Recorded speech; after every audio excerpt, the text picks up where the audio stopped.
buenos días, doctor Gonzalo Bernal, bienvenido. Muchas gracias, buenos días Claudia, buenos días Ruth, muchas gracias por este conversatorio, esta invitación tan agradable.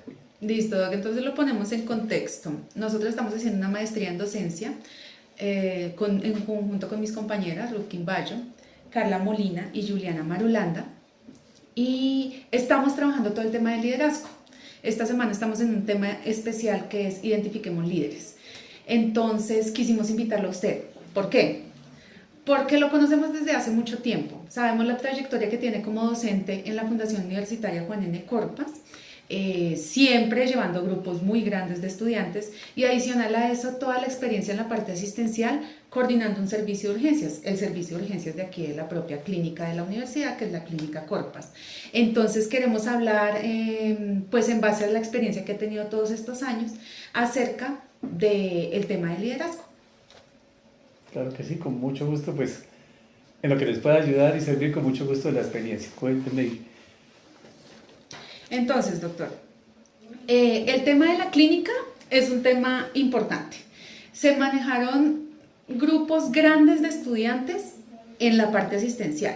Se manejaron pares como tal, médicos generales, médicos familiares, médicos especialistas de todas las áreas y una población grande que es la población de SUBA, que no sé, tengo el dato, deben ser más de miles de personas las que capitaban en ese momento aquí en la clínica.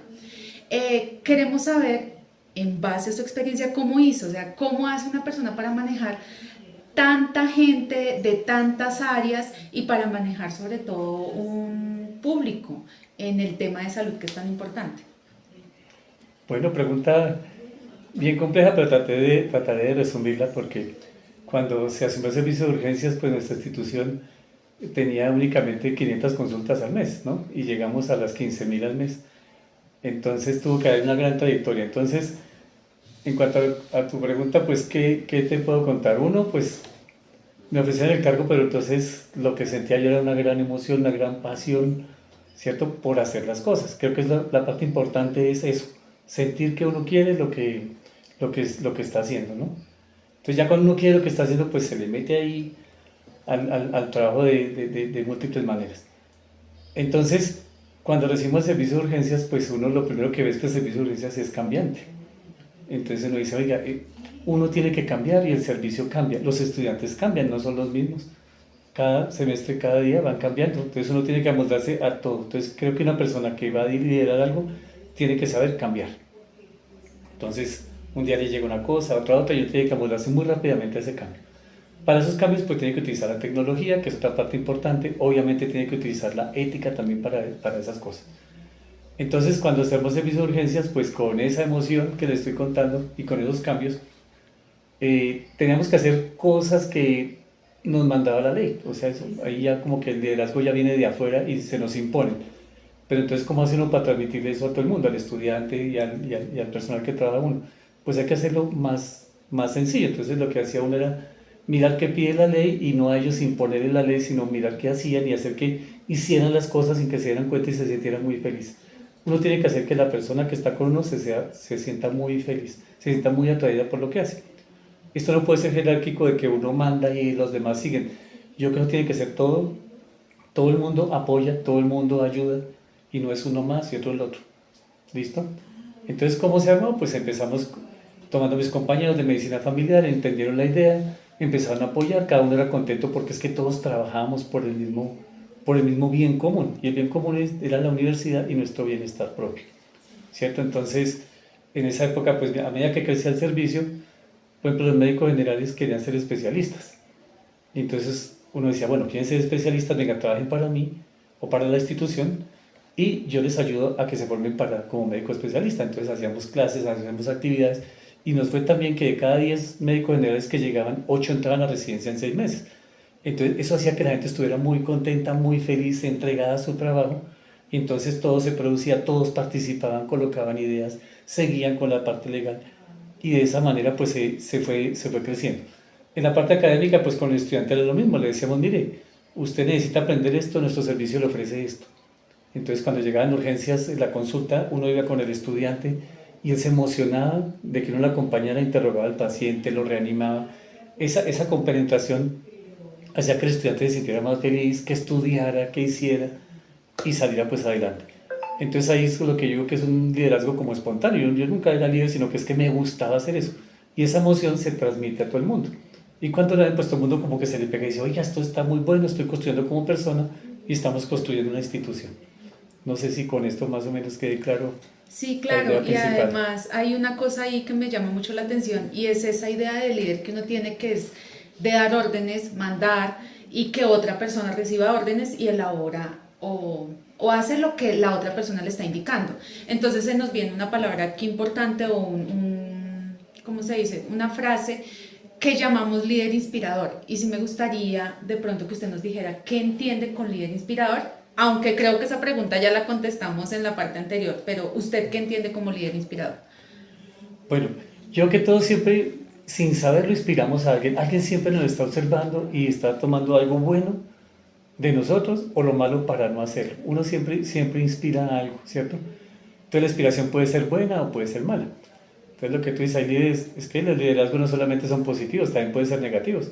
Entonces, pues para Adolfo Hitler era carismático, pero es que era un líder malo, ¿cierto? Pues cuando uno asesina a mucha gente no es nada bueno, ¿cierto?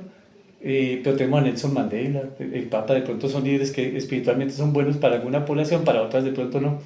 Entonces el liderazgo siempre es algo que puede ser bueno o malo. La idea es que no siempre sea bueno, pero a veces el bueno depende de quién lo recibe. Entonces, pues ser inspirador básicamente yo creo que es con el ejemplo, ¿no? Si uno trabaja y hace ejemplo de lo que está pidiendo, la gente lo mira y ellos deciden si lo siguen a uno o no lo siguen, ¿cierto? Y si lo siguen, lo buscarán a uno.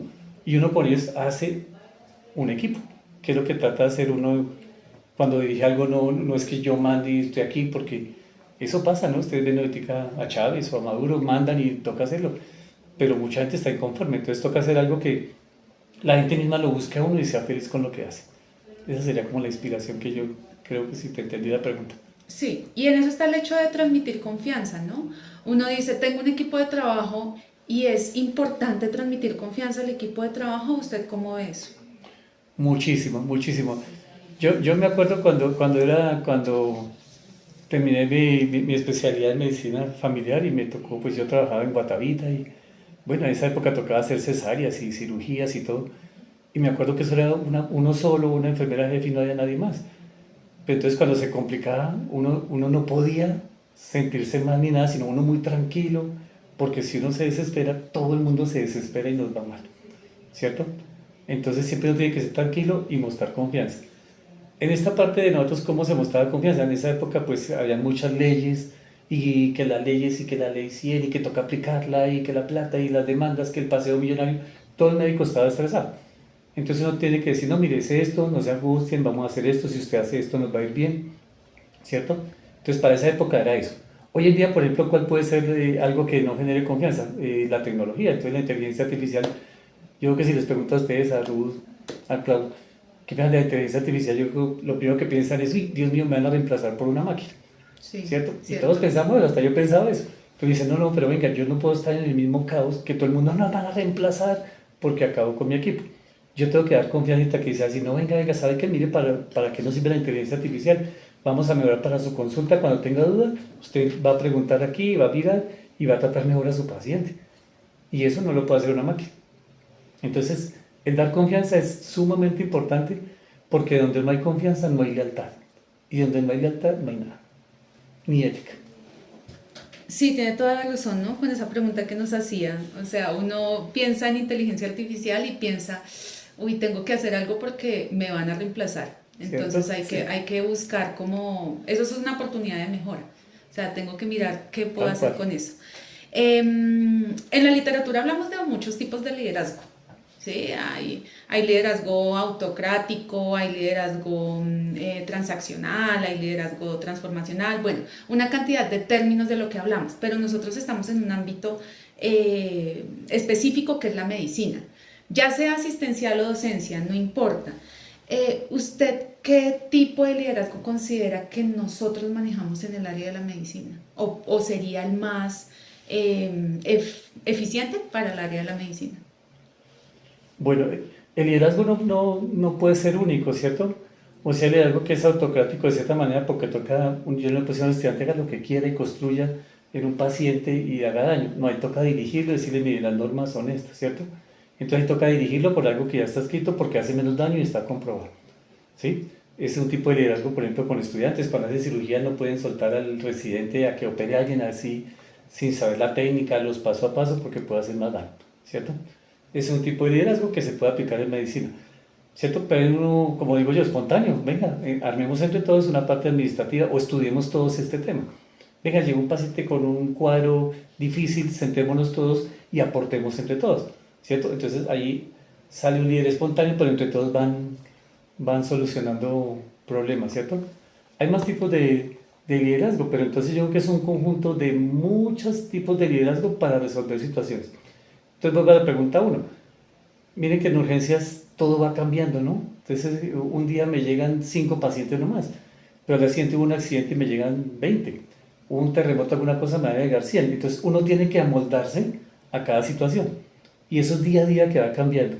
Entonces, así como cambian las situaciones, debe cambiar el liderazgo, porque no es lo mismo que yo sea líder de un terremoto a que sea líder de 3 heridos. Tengo que cambiar mi estrategia y todo para que haya menos daño posible. Entonces, todo va cambiando y todos los tipos de liderazgo sirven si se utilizan adecuadamente y en el momento correcto, que pensaría yo eso. ¿Y cómo cree usted que se puede manejar esa integración de los estilos de liderazgo en los grupos multidisciplinarios que se manejan, digamos, en un servicio de urgencias? O sea, uno no tiene médicos generales, tiene médicos especialistas, especialistas de todas las áreas, porque un servicio de urgencias maneja cirugía, ortopedia, cirugía plástica, bueno, terapeutas respiratorios, y también personas que se cargan de la parte administrativa. ¿Cómo cree usted que se puede integrar todo eso? Bueno, ahí, mire que cuando uno entrevista a un personal tiene que mirar qué perfil necesita, ¿no? Y entonces, por ejemplo, cuando preguntábamos el perfil que necesitamos uno, era que la persona que llegaba pudiera cambiar fácilmente, que es lo que estoy diciendo, ¿cierto? 2, que le dio la tecnología. 3, que sea ético. 4, la resiliencia, que es una parte muy importante porque el servicio es de mucho choque, de mucho golpe pues con la gente, se ponen bravos y demás, ¿cierto? El estudiante pues ya uno recibe lo que llega y tiene que mirar eso. Entonces, ¿integrar qué es? Entonces, como tenemos un equipo y todos saben que lo que estamos haciendo, por ejemplo, el servicio de urgencias, entonces si tengo mucho volumen, ahí salen líderes, hay muchos líderes, no es uno es el que está ahí porque la institución lo coloca ahí para que dirija y responda entre ellos. Pero en un momento determinado sale el líder, entonces por ejemplo que hubo mucho paciente, entonces ¿qué hacemos? Oiga, no, necesitamos que hagan la trias, entonces uno busca quién es el que sabe más de trias. Venga. No, que llegó mucho niño, pues busco a los que les gustan niños, ¿cierto? Que llegó maternas, busco a las maternas, entonces vamos buscando al personal idóneo para cada cosa. Entonces, que llegó mucho adulto, pues llamamos al adulto, ¿cierto? Con los estudiantes que hacen, ellos forman parte de ese proceso. Entonces ellos ven qué hace la persona de triadas, qué hace del adulto y van aprendiendo su parte académica y uno los pone después a estudiar para resolver conflictos, resolver problemas con casos que ellos ven. Entonces, ¿qué les colocábamos? Pues les colocábamos una historia clínica de algo que vieron, qué hicieron, cómo lo resolvieron, en un salón mirábamos qué pudimos haber hecho y qué no pudimos haber hecho. Entonces los líderes se van haciendo, o sea, van saliendo ahí de un momento a otro. Entonces lo que digo, de nuevo, uno tiene que ver la capacidad de cambio, ver la capacidad de observar quién es en determinado momento y colocarlo las personas correctas en el lugar correcto. Listo, salgámonos un poquito de Corpas. ¿Listo? Entonces, venimos de un momento difícil que fue la pandemia. La pandemia fue algo catastrófico para el sistema de salud, para nosotros como personas, como familias. Fue algo bien difícil. Y ahora estamos en un momento difícil en una reforma de salud que nos está haciendo cambiar el sistema y no sabemos para dónde vamos. ¿Qué tendencias actuales de liderazgo considera que se están teniendo en el ámbito de medicina y de la salud en este momento? Oye, Dios, pregunta de política es muy difícil. Mire, es que voy a comparar, no es que yo sea político de algún lado o del otro, sino que uno mira, si ustedes ven en pandemia, si ustedes les pregunto quién estaba al frente de la salud en pandemia, ustedes van a identificar al ministro Ruiz. Sí. El hombre siempre estaba pendiente de todo, todo el mundo le creía y él tenía mucho carisma y se volvió un líder, ¿cierto? Lo haya hecho bien o mal, eso no es la idea. En ese momento todos estábamos asustados, era algo nuevo, algo que pasaba, pero él lideró todo y trataba de tranquilizarnos y llevar al país a buen puerto. Ahorita, ¿qué veo? en que no hay líderes, sino los líderes son de la incertidumbre. Eso es lo que son líderes de la incertidumbre, empezando desde el presidente, ministros. ¿Por qué? Porque ellos no tienen nada claro de qué van a hacer. Pasan muchas reformas en salud, muchas cosas, pero no saben qué van a hacer. Las EPS se acabaron. Obviamente venían muy mal desde antes, eso nadie lo niega, la parte económica viene desde mucho antes. Pues que la idea no es acabar con todo y a ver qué hacemos, no tienen ni idea qué van a hacer. Entonces no veo liderazgo así positivo como que diga vamos a llevar el país hacia una parte, hacia un puerto seguro, no lo veo. Vemos un liderazgo de gente que no sabe qué hacer y que ha formado un caos, y el liderazgo es de caos. Y del caos, pues todo caos tiene su orden. Urgencias de hecho es un caos, pero todo tiene un orden. Entonces ellos tienen un caos, pero tienen un orden que no es muy claro para el resto del país. Entonces hasta ahora veo que las sociedades científicas, las sociedades médicas por fin enviaron un plan de una nueva ley para que la tengan en cuenta. No la he leído, no sé si se pueda, si ya la hayan socializado o no. Entonces, ellos serían en teoría los líderes, pero por lo que he escuchado, ¿no? Pero la liderazgo ética que tú preguntas, yo de la incertidumbre y no hacia un puerto seguro. Bueno, de todo lo que hemos escuchado, a mí me da como la impresión de que las características del doc son de un líder transformacional. Entonces quisiera preguntarle a usted qué características o habilidades cree que tiene un líder transformacional y si sí lo puede asociar a lo que de pronto usted es. Bueno, ahí tal vez la semántica me va a jugar una mala pasada por la parte transformacional y me disculpan ahí, pero para mí un líder es una persona que es capaz de influir en otra para cambiar. Ahí hay transformación, o sea que todo líder de por sí va a transformar. Todo líder va a cambiar para bien o para mal, ¿cierto? En este caso debe ser para bien. ¿Qué debe tener uno para cambiar o para mejorar las cosas? Pues como que digo, uno capacidad de cambio, pero así, inteligencia emocional para cambiar, una resiliencia importante, manejar la tecnología. Hoy en día no nos podemos amarrar al papel, lápiz, sino la inteligencia, la tecnología nos está ayudando. La ética no se puede perder, porque es que si perdemos la ética, perdemos todo norte, ¿cierto? Entonces, unido todo eso, tal vez de la transformacional, ¿qué sería? Pues que el líder sea tenga algo visionario, ¿no? ¿Y qué es visionario? No es que sea uno brujo allá, pues, ¿cierto? Como digo, yo soy narizón, pero no soy brujo, ¿cierto? Sino ser visionario es ver, venga, con lo que tenemos, ¿qué creo que va a pasar en un futuro? Y prepararnos para lo que llegue a un futuro y llevar a todo el mundo a ese futuro, ¿cierto? Entonces uno coloca su idea, escucha los demás, qué opinan y cómo llevamos hacia eso. Esa es la transformación, pero de por sí el líder es transformador. Solo por hecho de ser líder va cambiando. Cambia, uno cambia la persona con la que lo sigue, uno va cambiando y la que lo sigue a uno también lo va cambiando. Pero entonces aquí entra, digamos, hablan de lo mismo que estamos diciendo, la semántica. Entonces yo le digo, líder, usted puede ser un líder autocrático. ¿Qué cree que le estoy diciendo ahí? No, pues que ese sí es rígido, ¿no? O sea, es la persona como Chávez, ¿no? Sea así o no sea así, ya hay punto, ¿cierto? Que de cierta manera el autocrático es lo que hace la ley, ¿no? Usted, vamos a hacer esto, esto, esto y esto. Esa es la parte rígida de la ley. Pero el cómo lo va a hacer, uno sí lo puede modificar, manipular y hacerlo más, ¿cómo digo yo? Como más agradable, ¿no? Dice, usted tiene que hacer esto y no sé qué. Bueno, ¿cómo lo vamos a hacer? Y se hace más, los procedimientos se hacen como para que la gente los haga sin necesidad de que lo sufra, que me toca esto. O sea que usted igual puede decir que podemos complementar uno con el otro. ¿Cierto? O sea, hay que dar órdenes, sí, pero hay que saber cómo darlas. Sí, es que no veo un estilo único, ¿no? Siempre hay órdenes porque la ley nos dice, ustedes tienen que evitar el paseo millonario, todo paciente tiene que atenderse por urgencias. Listo, si llegan 1000 pacientes los tengo que atender, ¿cierto? El cómo lo va a hacer, porque si me llegan 1000 pacientes para 10 médicos, los 10 médicos se me van a ir. Y los estudiantes también. Pero digo, bueno, vamos a dar 1000, pero entonces vamos a contratar más gente, vamos a hacer esto, vamos a hacer un trial, vamos a hacer esta cosa, hacerlo más suave y que se identifique la gravedad del paciente. Entonces hay órdenes que toca, bueno, cumplir, así no las quiera uno o no.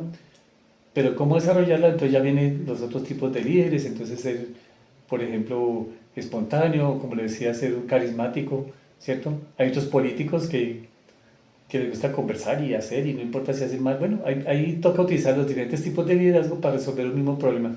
Pero un solo tipo de liderazgo, pues sería una dictadura, ¿no? Que no creo que sirva, ¿no? La dictadura ya está mostrando que no funciona. Una dictadura aquí en urgencias o con los estudiantes, usted tiene que hacerlo así, usted tiene que estudiar esto, le decimos al estudiante, no, chino, venga, tengo este problema, ¿usted qué haría? Y lo sorprenden a uno cuando saben respuestas que uno ni ha pensado y lo ayudan a uno. O sea, eso es de lado y lado. Entonces yo pienso que el liderazgo es de lado y lado. Uno es líder, pero también puede, el que está trabajando con uno también puede ser líder en un momento y le explica a uno. O sea, el liderazgo todos podemos ser líderes. Bueno, un líder igual tiene que exigir resultados, ¿no? O sea, pactamos un objetivo y pues tenemos que llegar allá. ¿Desde qué tipo de liderazgo usted cree que se pueden exigir los resultados en un servicio de urgencias o con un grupo de estudiantes en la docencia? Todo proceso que ustedes hagan, tienen que medir todo lo que hagan. ¿Por qué? Porque el que no se mide, no se evalúa y no sabe cómo está. Entonces, si yo hago un proceso de mis estudiantes, quiero ver cómo están estudiando, si están aprendiendo urgencias, si no los evalúo, pues no voy a saber si están aprendiendo o no están aprendiendo, ¿cierto? Tengo que evaluarlos y hacer una evaluación coherente con lo que está haciendo, alineado, dice el doctor Pix, alineado con lo que está haciendo, ¿no? Para saber si están desarrollando las competencias. Si uno hace algo y no lo evalúa, nunca va a saber cómo está. Que las estadísticas mienten, bueno, puede que tiene sus pros y sus contras, pero eso es mejor que no hacer nada. Al evaluarse, entonces yo sé cómo estoy conmigo mismo, cómo estoy con los demás. Y al evaluarme puedo ser crítico y puedo mejorar. Entonces creo que todos los liderazgos deben evaluar, para no ser dogmáticos, pues dictadores. Yo creo que dentro de una organización, sea la que sea, estemos hablando de empresa, universidad, clínica, sea lo que sea, pues hay conflictos. O sea, cada vez que intentamos llegar a algo, pues van a haber conflictos entre jefe, subalterno, compañeros, pares, lo que sea, siempre va a haber conflictos. ¿De qué manera considera usted conveniente resolver un conflicto dentro de lo que podemos llamar una organización? Bueno, para eso, como te decía antes, uno cuando contrataba a las personas, uno miraba muchas características, el cambio, pero una cosa que mirábamos era la resiliencia, ¿cierto? Y la capacidad de tolerancia a la frustración, porque es que cuando yo soy poco tolerante a la frustración va a crearme conflicto, ¿cierto? Sin embargo, hay personas que tienen problemas en la casa y llegan bravos y se pelean. Los estudiantes llegan bravos. El mismo paciente puede llegar bravo porque sí. Entonces, pues para resolver un conflicto se creó, pues está la parte de psicología, la parte de talento humano, y cuando se hacen recursos pues para sentarse a las partes en conflicto, se sienta, se habla, y se llaman varias técnicas psicológicas, pero es un departamento bien organizado que está encargándose de esa situación. No podría decir exactamente qué hace cada cosa porque es que nos iríamos otra hora en cómo se resuelve el conflicto, ¿cierto? Pero Sí. uno dice, tenemos este conflicto, no los victimizamos, eso es lo primero que hay que hacer, no victimizarlos, nos sentamos con ellos, tratamos de calmarlos y luego los mandamos a la psicóloga, talento humano, y ellos hacen el proceso de que estas dos personas logren sobrellevar su problema. Doki, pues conociéndolo y escuchándolo, las personas que lo están conociendo durante este conversatorio, se ve una persona muy tranquila, ¿sí? Pero sí quiero preguntarle algo puntual. ¿De qué manera usted tolera una equivocación o un error de una persona en una organización? Algo que le puede llegar a afectar el objetivo que usted tiene pactado en ese momento. Bueno, sí. Bueno, la resiliencia en el olvido es algo importante, ¿cierto? Uno aguantar los choques y todo. Y la reacción que uno tenga tiene que saber como en qué momento lo hace. Obviamente uno puede explotar en cualquier momento, pero eso es la idea es no hacerlo. En cuanto a los errores, depende porque es que hay errores que no pueden ser tolerables. ¿Por qué? Porque tomemos a un paciente y si su merced comete un error y no le hace una reanimación adecuada, un tratamiento adecuado, pues ese paciente va a sufrir. Y si ya todo está escrito y no se cumple eso, pues sí toca como llamar la atención y decirle, oiga, mire, esto estuvo mal hecho, revisemos esto y lo acompañamos en un proceso en que la persona recupere, entienda qué fue lo que pasó, ¿cierto? No es punitivo. Si es punitivo ya, pues los familiares vienen ya con la ley y todo encima y uno pues trata de ayudarlo y todo, pero ya ahí ya es otro cuento. Pero por el lado nuestro siempre decimos, venga, usted hizo esto mal, creemos que esta reanimación pudo hacerse así o así. Con el estudiante hay errores y uno solamente los tolera, porque es que el estudiante no tiene nada que ver con el paciente ni va a hacer daño y ellos pueden equivocarse las veces que quieran, por eso somos estudiantes. Entonces uno, sí, a veces se siente mal, siente como, pero este cómo no entiende si yo le expliqué, pero el estudiante se equivocó y no, oiga, chino, no, ve, esto está mal, esto se hace así, así, y vuelve se equivocó otra vez, está en formación, entonces esos errores no son, bicho, no le causa a uno mucho estrés porque uno vuelve y le da, y le da, y le da. Pero los errores ya médicos de un profesional sobre un paciente, ya cuando son así graves, sí toca pues tomar correcciones de educación más que punitivas. Lo punitivas se le deja a la ley en caso de que haya algún problema. Doctor, muchísimas gracias por el espacio que Bueno, compartió sí. con nosotros, muchísimas gracias por haber aceptado la invitación. Al principio usted nos hacía una pregunta y decía, pero ¿por qué me invitaron? Porque ustedes creen que yo soy líder. Yo creo que esas características se ven a flote durante la charla. Es una persona que supo coordinar un servicio de urgencias con un grupo multidisciplinario de personas, cada una en una área específica diferente, y además que maneja grupos de estudiantes de pregrado, posgrado, en diferentes áreas también. Entonces sí queríamos que nos acompañara, queríamos saber su experiencia y muchísimas gracias porque nos damos cuenta que un líder puede ser más transformacional y no hay necesidad de ser autoritario, dictador, como usted lo decía, para poder llegar a cumplir los objetivos que uno tiene dentro de una organización. Entonces, mil gracias por la invitación y esperamos pues que nada, que haya pasado un ratico agradable. No, no, muchas gracias a ustedes por la invitación y miren, ustedes son líderes en lo que hacen porque yo sé lo que ustedes están haciendo y ustedes ya son líderes en lo que hacen. De pronto no lo saben, pero ya lo están haciendo. Entonces dentro de pronto ustedes me van a contratar es a mí. Muchas gracias. Claro que sí, doctor. Mil gracias.